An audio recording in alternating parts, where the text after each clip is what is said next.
Teleamura CPM bekas te komite ni fashion te Teleamura ni video ni thane wo kaibar sanmungti deputation te memorandum rewika fashalo Teleamura blog ni bising khapjane panchayat amchini lukurok bangma jingjal bai koplang tabuk lukurok ni o jingjal ongi tongmarok no katirena ni bagino sanmungti sei video ni thane wo deputation te memorandum rewi jakha sanmungni bisingo tongo MGN rega ni samung ni salnote bo bangrenani tei rang renani kahamke naikoli samung chengnani panchayat amchayo lama hamyangi tongmani rokno lama sunamnani kami amchai rogo tuini jingjal angi tongmarokno yak kagrnani tei jingferangni jingjalno bo yak kagrnani sanmungno tisawuno Teleamura CPM bkhakte committee memorandum tei deputation dewika video ni thaniwo ভারতের communist party উদ্যোগে সারা রাজ্যেই জনজীবনের জ্বলন্ত সমস্যা সমাধানের দাবিতে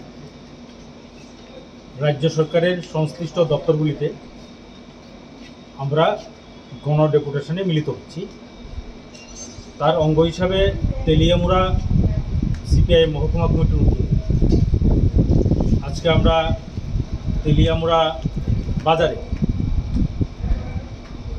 সভা সংগঠিত করছি এবং এখন আমরা তেলিয়ামুড়া ব্লকের আধিকারিকের নিকট 5 জনের প্রতিনিধি দল জনস্বার্থ সংশ্লিষ্ট দাবি নিয়ে ওনার কাছে ডেপুটেশনে মিলিত হয়েছে।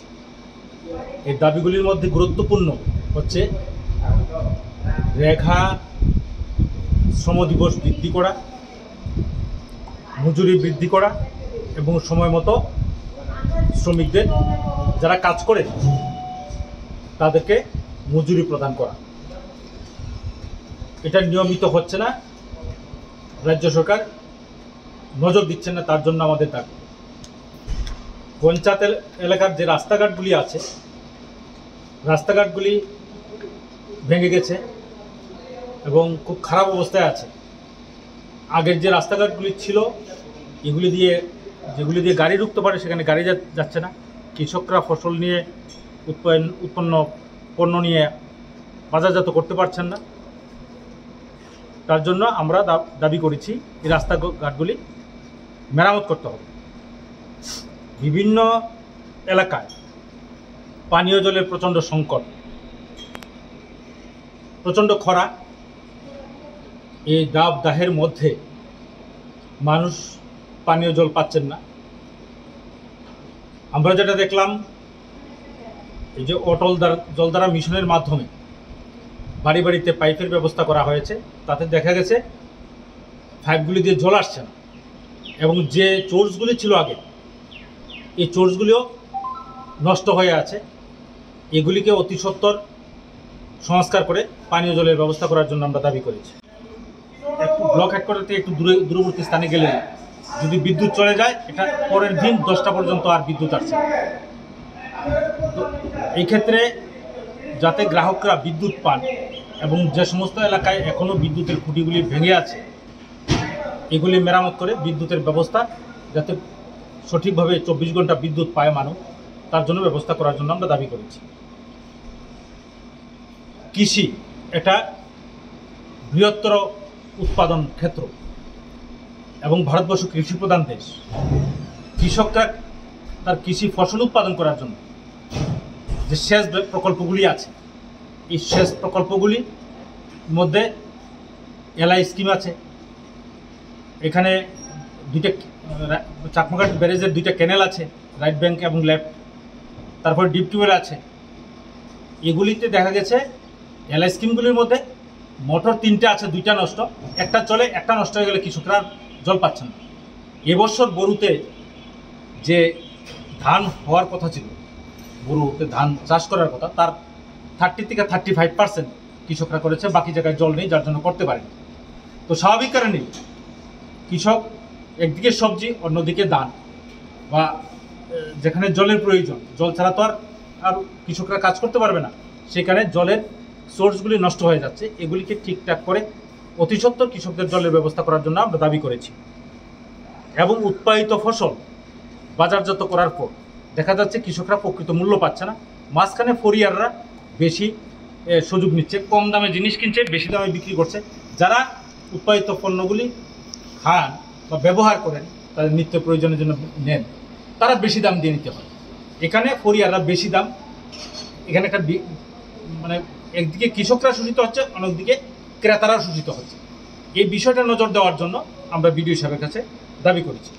সর্বশেষ যে দাবি, এটা গুরুত্বপূর্ণ দাবি, এটা হচ্ছে হাতি এই এলাকার মধ্যে, এই যে চাকমাঘাট, কৃষ্ণপুর এলাকা, উত্তর কৃষ্ণপুর ও লক্ষ্মীপুর, তারপর মুঙ্গিয়াকামির এলাকা, এই সমস্ত জায়গার মধ্যে হাতি একেবারে কৃষকদের উৎপাদিত ফসল তো নষ্ট করছেই, বাড়িঘর ভাঙচুর করছে, রাত্রিবেলা মানুষ ঘুমাতে পারছে না, এলাকার মধ্যে ত্রাস তৈরি করছে।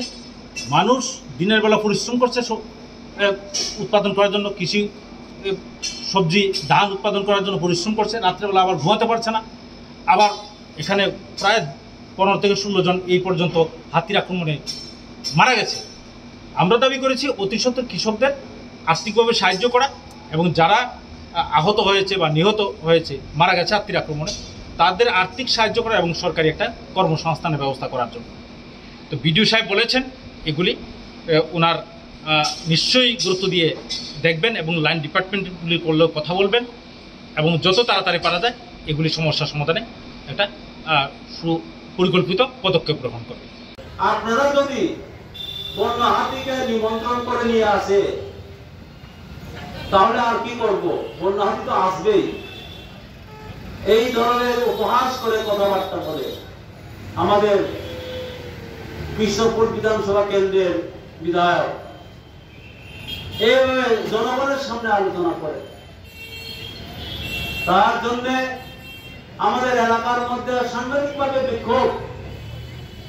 একজন পিতৃহারা হয়েছে, তার বাবাকে বন্য হাতি মেরেছে, ফসল নষ্ট করেছে, তার জন্য মন্ত্রী বাহাদুরের কাছে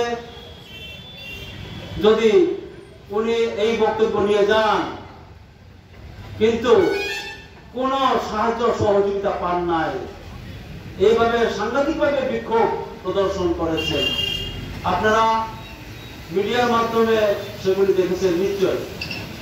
এই সর্বদিক দিয়ে যে সমস্যা, এই সমস্যার সমাধানের প্রকল্পে আমাদের ত্রিপুরা রাজ্যের এই তিন ইঞ্জিন সরকার, তারা ঘুমিয়ে আছে কুম্ভকর্ণের মতো। সেই কুম্ভকর্ণের মতো ঘুমকে জাগিয়ে তোলার জন্যই সারা ত্রিপুরা রাজ্যের মধ্যে আমরা সিপিআইএম পার্টির তরফ থেকে বিভিন্ন কর্মসূচির মাধ্যমে জনগণের পক্ষে সেটাকে প্রচার নিয়ে যাচ্ছি, এবং তাদেরকে ঘুমের থেকে তুলে দেওয়ার জন্য, সজাগ করে দেওয়ার জন্য এই কর্মসূচিগুলো নিতে হচ্ছে। তাদের আমাদের ডেপুটেশনের টিম যারা